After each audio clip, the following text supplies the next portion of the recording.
Bonjour à toutes et à tous, bienvenue dans l'atelier des leaders. Aujourd'hui, on va parler d'un sujet dont dépend probablement tous les autres, l'énergie des managers. Dans un monde où le changement est permanent, où les managers doivent gérer la performance, les équipes, la pression et les transformations, une question devient centrale, comment tenir dans la durée sans s'épuiser ? Autrement dit, comment préserver son énergie et son écologie personnelle pour performer durablement ?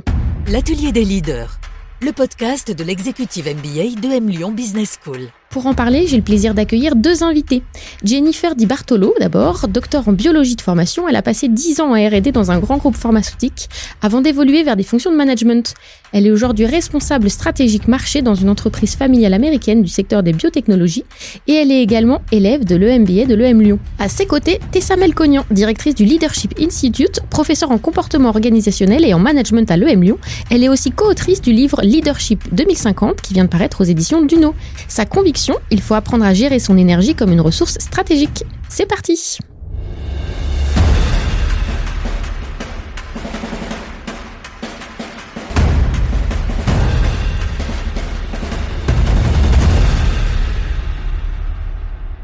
Bonjour Tessa. Bonjour Femen. Bonjour Jennifer. Bonjour Fabienne. Bienvenue à toutes les deux. Alors Tessa, nous vivons dans un monde assez incertain, qui évolue très très vite et où le changement devient presque la norme, un changement permanent. Alors dans ce contexte, est-ce que vous diriez que l'énergie, c'est un petit peu la base de tout pour pouvoir performer sur la durée ? Oui, je dirais tout à fait que c'est fondamental. L'énergie, c'est le carburant, c'est le souffle de vie qui nous permet de maintenir l'essentiel de nos fonctions physiques, mentales et émotionnelles. Elle est particulièrement challengée aujourd'hui, l'énergie personnelle, parce qu'effectivement, elle doit répondre à une pression adaptative absolument inédite, c'est-à-dire qu'on doit s'adapter très vite et très fort dans de multiples domaines, mais tout particulièrement dans le monde professionnel au regard de toutes les ruptures que nous vivons. Donc oui, elle est au fondement de tout, mais elle n'a jamais été aussi challengée qu'aujourd'hui. Jennifer, Tessa parlait de pression. Alors quand on est manager aujourd'hui et top manager, qu'est-ce qui est le plus énergivore au quotidien pour vous ? Je dirais que le plus énergivore, c'est pas finalement le volume de travail en lui-même. On a l'habitude de travailler, c'est pas le souci. Le plus énergivore, ça va être vraiment de prendre des décisions, de savoir arbitrer dans un monde qui est en constante évolution. Donc effectivement, rien n'est stable. On a l'impression en permanence de pas avoir les cartes. Vous voyez, le jeu de cartes qui fait que on va pouvoir toujours avoir une carte d'avance. Donc on est dans un arbitrage flou, mais pour autant, on est obligé d'aller et d'arbitrer. Et arbitrer, c'est pas simple. Arbitrer, c'est aussi faire comprendre aux équipes que ce n'est pas renoncer, ce n'est pas sacrifier, c'est faire les bons choix pour faire moins, mais avec beaucoup plus d'impact et de sens. Et quand on parle d'arbitrer, ça c'est un vrai rôle du manager aujourd'hui. Tout à fait. C'est un vrai rôle du manager d'aujourd'hui.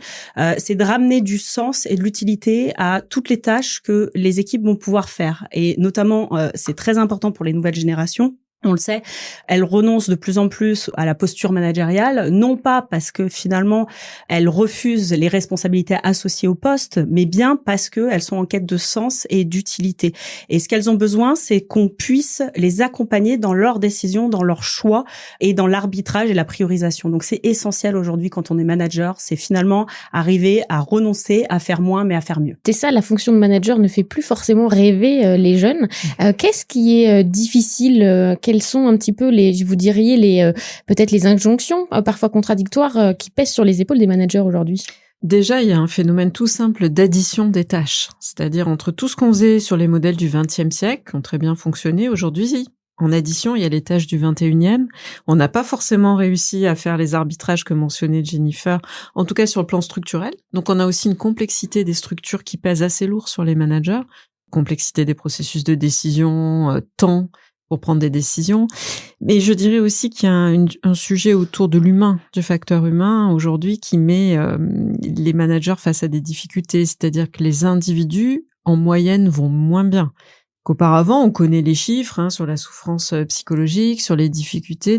Les individus, que ce soit dans leur vie privée ou même leur vie professionnelle, vivent de multiples ruptures qui les fragilisent. Et c'est vrai que du coup, ils ont une attente aussi parfois par rapport au manager qui peut faire peur à un manager ou un primo manager en se disant je suis pas si je suis armé pour répondre à cette complexité humaine. Et je dirais un point très important, c'est l'éclatement de l'attention, c'est-à-dire l'incapacité dans laquelle se trouvent aujourd'hui les managers de pouvoir dédier de la concentration ou de l'attention, on va dire 100% à un sujet.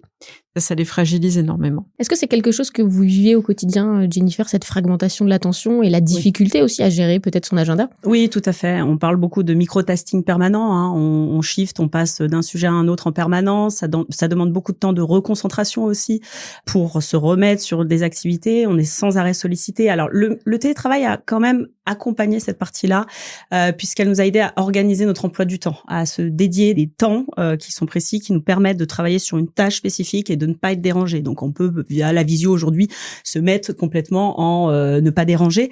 Mais, à contrario, c'est vrai que ça demande une certaine organisation et ça nous demande de plus en plus de savoir rebondir, d'être agile, d'être flexible.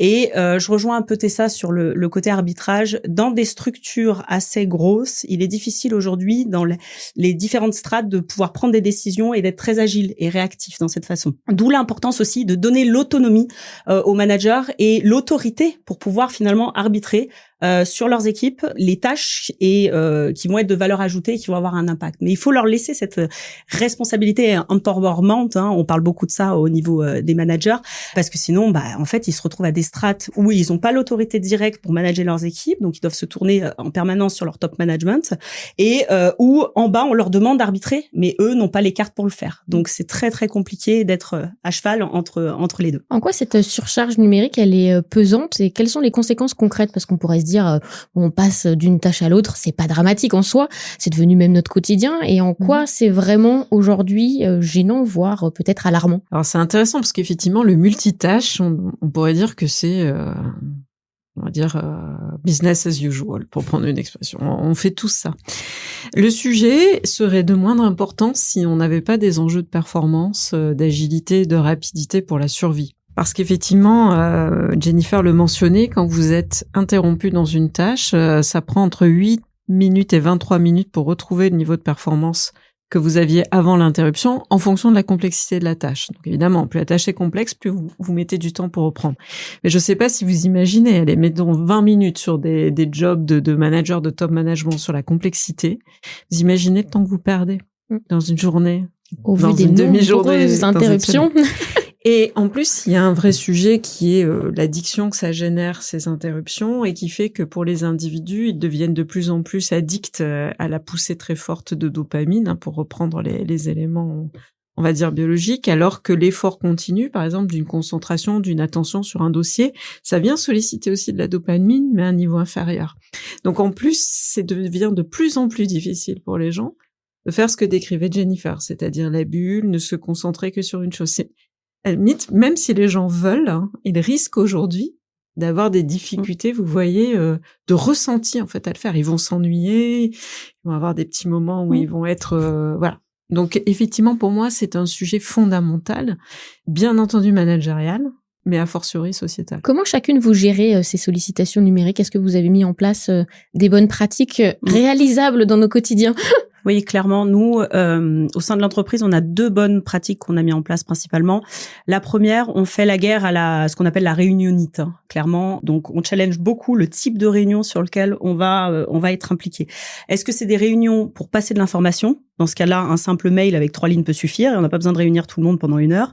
Est-ce que c'est une réunion où vraiment il y a une décision à prendre et chaque partie qui participe doit avoir une valeur ajoutée et donc il y a un travail préparatoire qui est demandé, un ordre du jour qui est communiqué, un plan d'action avec un compte-rendu qui est communiqué également aussi, donc pas de réunion sans un objectif clair en amont et un plan d'action qui en suit. Et la deuxième bonne pratique, et j'engage mon équipe à le faire, c'est de se bloquer des plages horaires. Donc ça, on en a parlé. Alors, ça peut être pendant leur journée télétravail, parce qu'elles sont pas forcément toutes en 100% télétravail. Mais du coup, de se dire, voilà, quand elles sont chez elles ont du temps pour se bloquer des temps de travail où elles vont pouvoir travailler et avancer sur leur sujet. Et par contre, quand elles sont au site sur place, elles profitent de ce moment pour être en réunion avec les uns et les autres, pour créer ce relationnel et continuer, parce que les réunions sont beaucoup plus agréables en étant en personne que en visio derrière une caméra. C'est ça? Oui, moi je dirais qu'il faut enlever tout ce qui est push. C'est-à-dire tout ce qui est possible au regard du métier que les gens ont, bien entendu, hein. Mais pour que ça soit vous qui soyez en contrôle pour aller chercher la sollicitation. Si la sollicitation m'arrive sans contrôle, là, je dirais qu'on est déjà dans une difficulté attentionnelle très, très, très importante. Et ensuite, moi, c'est vrai que dans mon propre pratique, quand j'ai eu des fonctions de management ou quand j'en ai pas, puisque dans mon métier, ça alterne, je fais un choix stratégique des informations qui m'arrivent. Pour une raison aussi simple, c'est qu'il n'y a pas que l'interruption par sa nature d'arrêt, mais il y a aussi le contenu de l'information et comment ça peut nous affecter sur un plan émotionnel. Voilà, donc moi j'avoue que, et puis j'ai très peu de réseaux sociaux, enfin je me limite, j'ai des cibles très claires et ce n'est jamais en push. Et si je peux rebondir, c'est un bon point, hein. On passe notre vie beaucoup en réunion, on reçoit de nombreux mails, donc après, forcément, faut traiter tous ces mails. Aujourd'hui, on est en train d'évaluer en interne des outils qui nous permettent par l'IA de ranker en top priorité tous nos mails, en fait, qu'on n'aurait pas lu, par exemple, si on est absent, on a un événement pendant 2-3 jours, pour éviter de relire un à un les 80 mails avec un résumé clair. Et là où on nous demande une action, donc avec un impact potentiel très stratégique sur la décision, donc on attend vraiment de nous qu'on intervienne, versus les mails moins importants pour information, où ils nous les résument en une phrase, ça nous évite de lire tout le mail. Vous voyez, l'IA aussi va nous aider à mieux nous organiser, à arbitrer, à prioriser et à vraiment focuser sur les parties où là, c'est important qu'on puisse intervenir. Donc l'IA peut être un outil. Est-ce que on peut voir l'IA comme un allié justement pour réussir à se préserver? Et peut-être à quelles limites, selon vous, Tessa? En fait, la question, ça va toujours être la même chose, c'est-à-dire que à quoi me sert l'IA? C'est-à-dire, soit elle m'évite de faire des efforts. Donc ça, c'est un petit peu l'exemple que prenait Jennifer. Avant, je faisais des efforts cognitifs quand il fallait que je lise tout ça, et là, l'IA vient me soulager de cette action. Donc, je fais un effort en moins. Ça, c'est parfait. Par contre, il faut pas que, du coup, l'IA me prive, ça pourrait être un risque, ça, c'est toujours les sujets, de quelque chose qui me donne de l'énergie par ailleurs. Parce que, vous voyez, là, ce qui est intéressant, c'est que l'IA, elle peut m'éviter de dépenser de l'énergie, mais il faudrait pas qu'elle m'évite d'en gagner. Donc, qu'est-ce que c'est qui me donne de l'énergie quand je suis un manager? C'est la qualité du collectif que j'ai construit, ce sont ce que les équipes me renvoient, ça va être le sens, dans la réunion, de ce qu'on fait ensemble, la qualité du lien humain qui nous unit. Ça m'alimente. Donc, c'est là qu'il faut pas que l'IA se substitue. Et on sait que ça va pas être si simple que ça, parce que les êtres humains sont très sensibles à ce qu'on appelle le biais d'automation, c'est-à-dire je vais avoir plus confiance dans une recommandation venue d'une machine que d'un être humain, malgré moi. Vous voyez, il y a un petit enjeu autour de ça, mais encore une fois, sans diaboliser, ça peut aider, mais ça veut dire que c'est moi qui contrôle quand même. Je garde la main toujours. Et si je peux compléter, là, je te rejoins à 100%. L'IA aujourd'hui, c'est une aide réelle pour les tâches un peu récurrentes, sans valeur ajoutée, ou pour les métiers même finalement où il y a beaucoup d'administratifs derrière. Donc, elle va aider à remplir des documents, à synthétiser, à structurer. Donc, ça, c'est clair. Par contre, il faut pas que le temps gagné de chaque tâche qui va être remplacée par l'IA soit fait pour faire encore plus de projets, lancer encore plus d'idées et puis, du coup, épuiser encore plus les équipes. Elle est faite pour ce temps précieux, libéré, pour être au plus près de ses équipes, pour aider, faire grandir, accompagner et qui sont, on le sait, les fondements même d'une entreprise qui fonctionne bien. C'est basé sur le collectif et basé sur le relationnel et pas basé sur des robots et des machines qui travaillent chacun séparés dans leur coin. Une vraie question à se poser, le temps gagné par l'IA, qu'est-ce qu'on en fait? Et ça, au quotidien, je pense que ça change la donne justement aussi pour pas s'épuiser. Quand on parle d'épuisement professionnel, on est souvent dans le déni, et ça, qu'est-ce qui peut nous alerter? Quels signaux doivent peut-être interpeller les managers qui nous écoutent? Je dirais un mot de pourquoi on est dans le déni, parce que ça pourra peut-être intéresser aussi les auditeurs de comprendre pourquoi ça nous est si difficile à certains moments de reconnaître qu'on est très fatigué. Mais si je réponds sur les signaux, les premiers, les plus simples, les classiques qu'on connaît, c'est la persistance dans le temps de symptômes un peu désagréables, qu'ils soient physiques, maux de dos, problèmes digestifs, difficultés d'endormissement, cognitifs, j'oublie, j'ai du mal à me concentrer, je zappe. C'est un mot classique, mais ou émotionnel. C'est-à-dire, je me régule moins bien. Je suis trop sensible aussi, par exemple, aux émotions des autres. Donc, dans mon fonctionnement managérial, c'est altéré. C'est assez classique, ça c'est plutôt issu aussi de travaux qu'on connaît bien sur le stress. Un élément très important pour moi, c'est la fatigue qui n'est pas réparée par le sommeil. Alors ça aussi, c'est très important, c'est-à-dire je suis fatiguée, je dors une nuit, 2 nuits, j'ai mon week-end, je me réveille, le lundi, je suis épuisée. C'est comme si le repos ne fonctionnait plus. Et là, ça doit absolument nous alerter parce que ça veut dire qu'il ne s'agit pas simplement d'une fatigue de surface qui est liée à l'activité classique, mais il y a bien quelque chose de l'ordre d'une friction, d'une difficulté qui peut pas s'élaborer. Ensuite, je dirais très important, je le dis toujours en souriant, c'est les remarques de l'entourage, parce que c'est souvent les premiers à dire « ça va ?» Mais oui, ça va très bien, pourquoi ? Voilà, ce genre de choses peut nous alerter. Et ainsi, le dernier, c'est perdre le plaisir dans la tâche professionnelle. Là, c'est aussi symptomatique, bien évidemment, d'une difficulté. Et pourquoi on reste dans le déni souvent ? C'est intéressant, hein, c'est-à-dire que de mon point de vue, le corps humain sait très bien alterner l'effort et la récupération. Il est formidablement intelligent. Mais quand il est entravé, il peut plus faire ce travail. Et nous vivons dans une société qui, malgré elle, entrave notre processus de récupération. Avec les rythmes qu'elle nous impose, la rapidité permise par les technologies, la mondialisation, et puis aussi l'idéologie, la valorisation extrême de l'ultra-performance. Vous voyez aujourd'hui, parmi les managers, les top managers, beaucoup pratiquent en plus des activités de haute performance, font des Ironman, l'ultra-trail du Mont Blanc. On est vraiment dans quelque chose qui valorise l'effort extrême. Et du coup, quand les gens se comparent, ils se disent, moi, je suis crevée, mais à côté, je vois Jennifer, elle fonctionne. Donc, vous voyez, ça rend encore plus difficile l'écoute de mon rythme personnel, qui est pourtant le seul qui peut répondre à cette logique d'écologie personnelle. Et Jennifer, est-ce que c'est des conversations que vous avez avec les membres de votre équipe sur aujourd'hui, tu as l'air fatiguée, ou est-ce que ça va vraiment ? Est-ce qu'aujourd'hui, ça fait partie des discussions qu'on a entre managers et managers ? Oui, totalement. Après, la base, c'est déjà le lien de confiance qui est établi avec l'équipe pour pouvoir se permettre de le faire. Et je dirais, c'est important aussi de se connaître soi-même. On peut pas se poser ce type de questions à ses collaborateurs si nous-mêmes, on n'a pas su identifier ces signaux. Donc, typiquement, pour moi, on en parlait, mon indicateur, ça va être ma famille. Quand, vous savez, vous rentrez le soir, vous êtes là physiquement, mais mentalement, vous êtes ailleurs. Donc là, je me dis, oups, faut que je souffle, faut que je déconnecte, et c'est parti. Je sais que j'ai plein de mails, je sais que mon IA va m'aider, mais je me dis, ça attendra demain, c'est important, il faut que je récupère. Donc, c'est vraiment important d'identifier son signal, son indicateur, et après, bien évidemment, je rejoins Tessa, on le voit physiquement même, sur le visage des membres de son équipe, on voit qu'elles sont en souffrance. Donc là, on se doit aussi d'être exemplaire, donc d'aller à la rescousse et de leur dire, pas juste de leur demander si ça va bien, mais de leur dire comment je peux t'aider, comment on peut arbitrer, comment ça c'est pas important, écoute ça tu mets à plus tard, tu te vides la tête, parce qu'en fait il y a vraiment cette idée de se dire c'est un échec si je le fais pas, si j'arrive pas à paralléliser tout, parce qu'il y a vraiment cette idée du manager invincible, mais il y a aussi le collaborateur invincible qui veut être exemplaire vis-à-vis de son manager et qui va tout faire pour essayer de paralléliser tout. Et puis on sait très bien que chacun est différent, avec des capacités qui lui sont propres.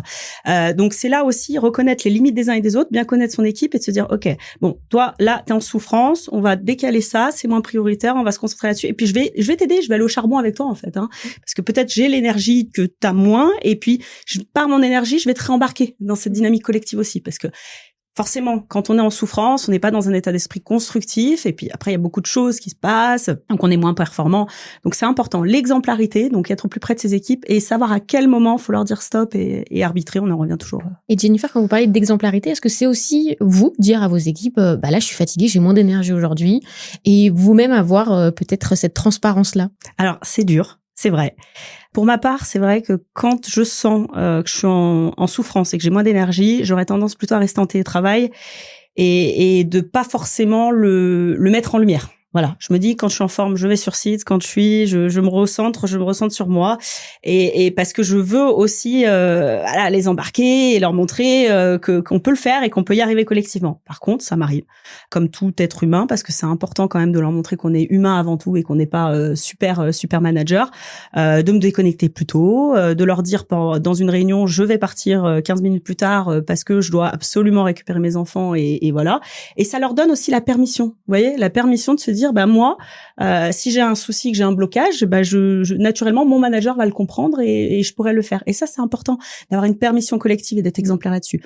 Pareil, je m'empêche d'envoyer des mails le soir. Donc les mails, si je veux les faire, il y a pas de souci, je les garde dans ma boîte mail, mais ils ne partent pas parce que je pars du principe, et je sais que maintenant ils reçoivent tous leurs mails sur le téléphone, même du travail, que s'ils reçoivent un mail à 23h, ça va les obliger pour me satisfaire de me répondre, ou ça va leur donner encore une fois un exemple que je ne veux pas qu'ils utilisent. Donc, libre arbitre, je ne les force pas à travailler hors des horaires, bien au contraire. Par contre, effectivement, je rejoins ça. On peut pas aujourd'hui demander à un manager qui a l'énergie et qui se fait plaisir, parce que moi, en fait, c'est pas un problème de répondre le soir à la limite si je suis impliquée, si ça me motive, si voilà, j'ai l'énergie pour. Mais par contre, on doit pas imposer la même discipline auprès de ses équipes. C'est ça, la confiance est clé. Comment on l'instaure, le climat de confiance? On parle beaucoup d'un climat de sécurité psychologique pour avoir justement ce dont parlait Jennifer, cette autorisation à dire les choses. Qu'est-ce qui est clé pour pouvoir l'instaurer? Le concept de sécurité psychologique, les travaux d'Amy Edmondson, Harvard, tout ça, c'est très, très intéressant parce que justement, elle nous a permis, mais si j'avais à le résumer très rapidement, j'espère qu'elle me permettra cette simplification, Amy, si tu m'entends, je dirais simplement que la sécurité psychologique, elle vient de l'absence de jugement.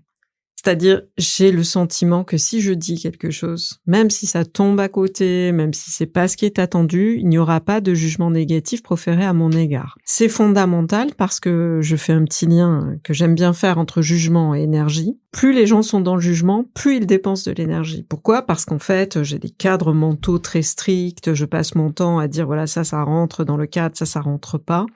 Et cette idée d'ouverture, on parle de mindset, d'ouverture, elle vient de faire baisser le jugement. Mais pour ça, je reprends le point très important d'exemplarité qui m'est cher, c'est le manager qui doit donner l'exemple.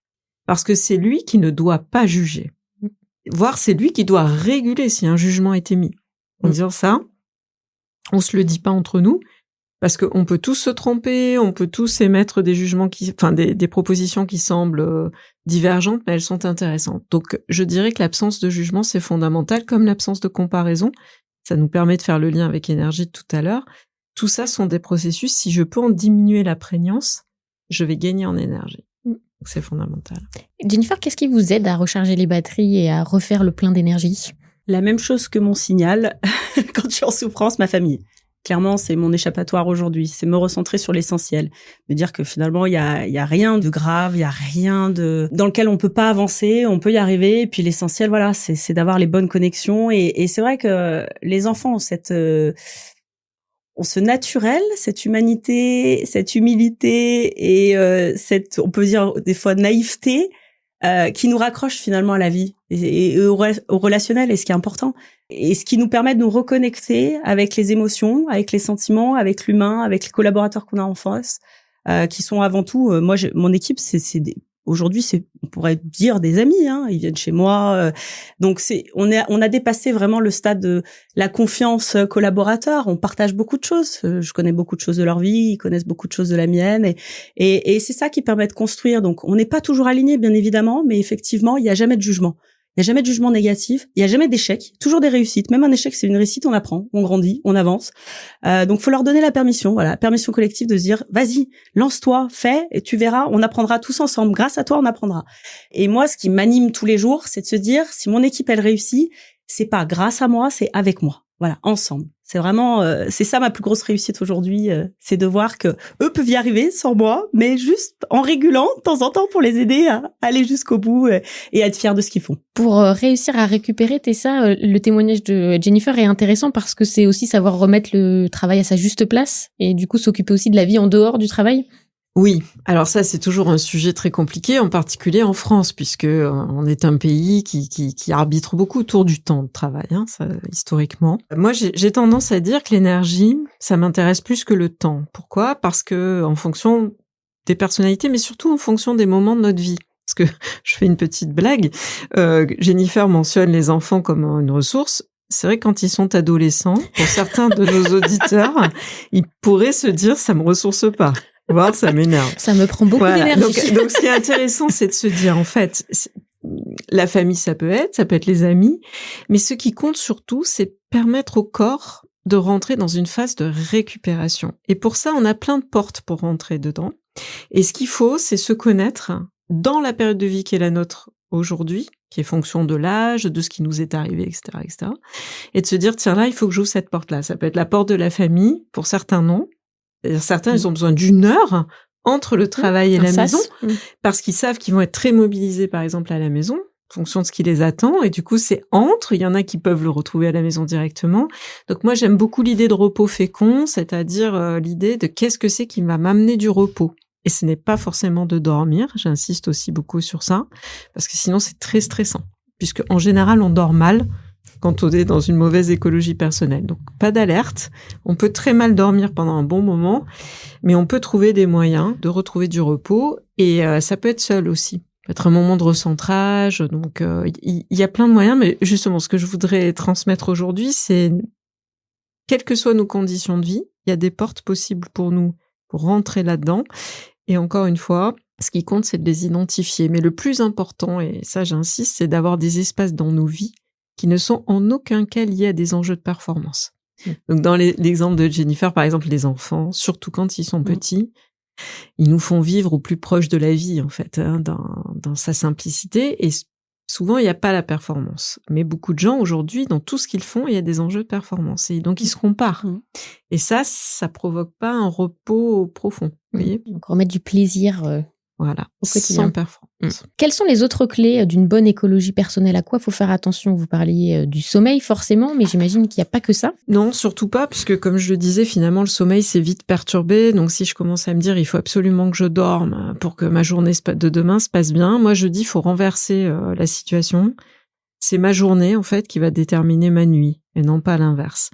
Donc, c'est plutôt dans ma journée qu'il faut que j'essaye de revenir au plus proche de mes rythmes, parce que en fait, l'écologie personnelle, pour moi, le principe fondateur pour la préserver, c'est de rester dans le respect de soi et de ses rythmes d'effort et de récupération. Pour le faire, on l'a vu, il faut pas se comparer.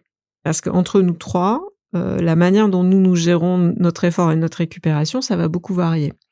Donc déjà, il y a un enjeu de connaissance de soi. Ça, Jennifer l'a mentionné, mais pas la connaissance de soi au sens classique du développement personnel, la connaissance de soi, même biologiquement, c'est-à-dire comment je fonctionne, à partir de quel moment j'ai besoin de récupérer, quels sont les signaux que mon corps m'envoie pour me dire t'es ça, c'est le moment de ralentir. Donc ça, c'est très important. Et ensuite, il y a un élément aussi dont je voudrais quand même parler, c'est donc il y a tout ce qui est la qualité de la récupération. Donc moi je m'intéresse beaucoup à ces sujets. Il y a bien sûr le sommeil, il y a l'alimentation, il y a se connaître sur les clés, les portes dont on parlait, c'est quels sont les lieux, les circonstances qui vont me permettre cette régénération. Beaucoup de choses aussi en visualisation qui peuvent fonctionner. Mais il y a aussi une deuxième dimension qui est essayer de développer notre capacité de ce que certains appellent l'effort sans tension. C'est-à-dire, est-ce que je suis capable de faire les mêmes efforts que je fais, mais avec moins de tension? Et pour ça, c'est possible, mais il faut se détacher un peu du résultat. Et donc là, on commence à parler de quelque chose qui est quand même plus subtil, notamment dans une société qui ne fait qu'imposer la loi du résultat. Donc vous voyez, on tourne quand même autour de la nécessité de l'individu de prendre un peu de distance par rapport au diktat qu'il subit, mais pour qu'il puisse en même temps vivre dans cette société. Vous voyez le cheminement. Et vous parliez du corps. Est-ce qu'on a aussi tendance à l'oublier dans nos journées de travail? Et on parle beaucoup de la sédentarité. Est-ce que c'est un vrai fléau aujourd'hui? Totalement.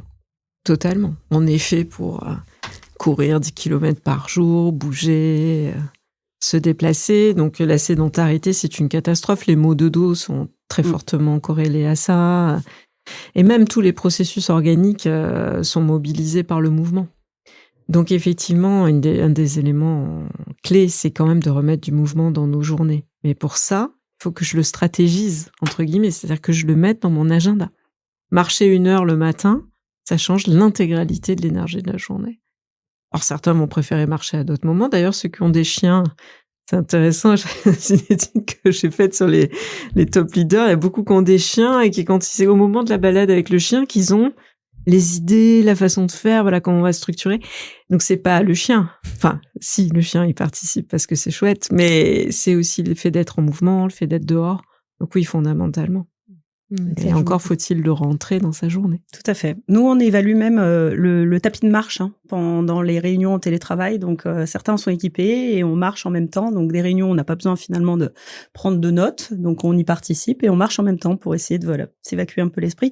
Et puis aussi, entre chaque réunion, on essaye toujours de se garder 5 minutes où on peut effectivement aller faire un petit tour dehors, s'aérer l'esprit, qui permet de re-rentrer de façon constructive et de se ressourcer. Oui, et ce qui est intéressant, c'est que c'est dans la journée de travail aussi. On n'attend pas le week-end ou les vacances pour ça. Ouais, c'est un point très important parce que je dirais même du point de vue de la recherche, pendant nombreuses années, on imaginait que la récupération se faisait uniquement dehors.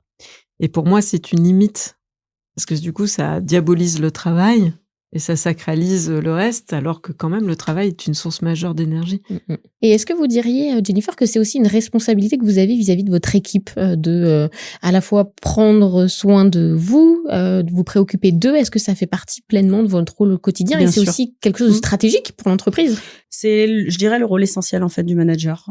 Si on veut être performant et résilient, parce qu'on parle de plus en plus de résilience, d'être performant sur la durée, on n'est pas performant et par la résistance sur du court terme, on est vraiment sur l'accompagnement sur la durée. On se doit d'être attentif à ça, on se doit de les aider, on se doit d'être exemplaire du coup pour y arriver ensemble. Et c'est comme ça aussi que ils s'inscrivent sur du long terme sur l'entreprise et on le sait, des collaborateurs qui sont heureux de travailler, qui savent qu'ils peuvent compter les uns sur les autres aujourd'hui, seront beaucoup plus performants et productifs pour l'entreprise et puis s'inscriront sur du long terme avec l'entreprise. Donc moi j'ai la chance, c'est vrai.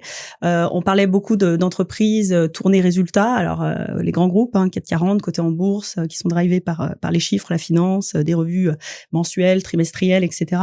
De travailler dans une entreprise familiale, donc assez grosse mais familiale, avec à la tête un fondateur depuis 45 ans et qui est tout à l'antipode de ça. C'est-à-dire que pas de pression de chiffres, on fait un forecast en début d'année, on le revoit en fin d'année, on y est pas, c'est pas grave, on a donné notre maximum pour y arriver, ce qui nous permet de bâtir sur du long terme. Donc la vision n'est plus du tout la même et on n'est pas tourné résultat, mais on est tourné moyen pour y arriver. Donc je dis toujours à mes équipes, c'est pas grave, on n'y arrive pas, on se sera donné les moyens ensemble d'y arriver. Donc ce qu'on va regarder, c'est les moyens qu'on a engagés pour y arriver et pas le résultat in fine. Le résultat in fine, si on a bien designé la stratégie, il sera là, il sera au rendez-vous. Donc c'est pour ça qu'on peut pas remettre la responsabilité sur les équipes et en étant uniquement tourné résultat. Par contre, on va les accompagner avec les moyens pour pouvoir mener à bien les projets et pas juste en leur donnant dans du top-down, mais vraiment en étant exemplaires et en les accompagnant dans les projets. Et ce qui est intéressant dans ton exemple, c'est que ça montre bien que l'engagement, il n'est pas favorisé par des KPI qui sont contrôlés régulièrement. Le fait de ramener l'attention, c'est là qu'on revient encore, c'est-à-dire la ressource attentionnelle des individus sur chacune des étapes qu'on franchit ensemble, permet la distanciation par rapport aux résultats. Et ça favorise l'engagement. Et c'est intéressant parce qu'on le sait. Et pourtant, beaucoup d'entreprises, surtout aujourd'hui qu'il y a de la tension, des difficultés, ont une tendance à se remettre dans l'ultra-contrôle. Ça m'effraie toujours un petit peu parce que le problème de l'ultra-contrôle, c'est ce qu'on appelle le time to decision, qui va être trop long, le time to market qui va être trop long. Et en même temps, on a du mal à se départir de ça. Donc, alors, à contrario, moi j'ai eu le cas au tout début où on apportait une vision très long terme et on avait beaucoup de collaborateurs qui avaient du mal à voir, à s'inscrire là-dessus. Et ils avaient besoin de step et de quick win avec des célébrations courtes justement pour ça. Ok, ça j'ai coché, ça y est, on avance. Donc on a travaillé aussi là-dessus. On a gardé cette vision long terme. On communique beaucoup au début sur un nouveau projet de le pourquoi tout simplement, pourquoi on y va. Et puis après, très vite, on revient sur des étapes plus courtes justement pour pouvoir les motiver, pour leur dire voilà, on a passé la première marche, elle est là, allez, on y va ensemble sur la deuxième, etc., et ce qui est beaucoup plus motivant aussi pour eux. Donc c'est bien le long terme, mais il faut pas trop s'y perdre. Tout dépend des collaborateurs qu'on a en face, qui se projettent vraiment sur du long terme. Il y en a d'autres, en fait, leur long terme, c'est du court terme. Donc il faut quand même être auprès d'eux parce que très vite ils vont se perdre et du coup ils vont perdre le sens et l'utilité de leurs actions. Ils vont pas comprendre qu'ils sont en train de fonder la petite pierre qui va permettre de monter l'édifice. Il y en a d'autres, ils vont réussir à se projeter très très facilement. Pour terminer ce podcast, j'aurais une dernière question. Si vous aviez un message clé que vous souhaiteriez transmettre à nos auditeurs sur notre sujet du jour, l'écologie personnelle, comment préserver son énergie pour une performance durable, ce serait lequel? Moi, je dirais que vous pourrez préserver et développer votre énergie en restant au plus près de vos rythmes et notamment de vos rythmes de récupération et qu'il faut pas avoir peur de découvrir quels sont nos rythmes, que ces rythmes peuvent changer au cours de la vie, ça c'est aussi très important et de l'accepter et que en collant au plus près de nos rythmes, on retrouve un second souffle absolument extraordinaire aussi d'énergie qui fait que, voilà, on n'est pas que dans une quête pour ne pas craquer. Faire ce chemin de l'écologie personnelle, c'est aussi découvrir un second souffle d'énergie. C'est tout ce que je souhaite à tous ceux et celles qui nous écoutent. Alors, pour ma part, je dirais que prendre soin de soi, c'est pas un luxe, c'est une condition. C'est pas pour être parfait. C'est pas pour être un super manager, mais c'est surtout pour tenir dans la durée. Vous l'aurez compris, le manager de demain, c'est celui qui tiendra dans la durée et ça s'apprend. Et pour l'apprendre, il faut aussi Je rejoins Tessa, identifier ces signaux, se connaître et respecter ces signaux. C'est pas tout de les connaître, mais c'est de se dire aussi, voilà, là je sature, donc je me déconnecte pour pouvoir mieux repartir. Très bien. Merci beaucoup, mesdames. Merci Fabienne. Merci Fabienne. Très bonne journée. À bientôt. À bientôt. Au revoir. L'atelier des leaders, le podcast de l'exécutive MBA de M Lyon Business School.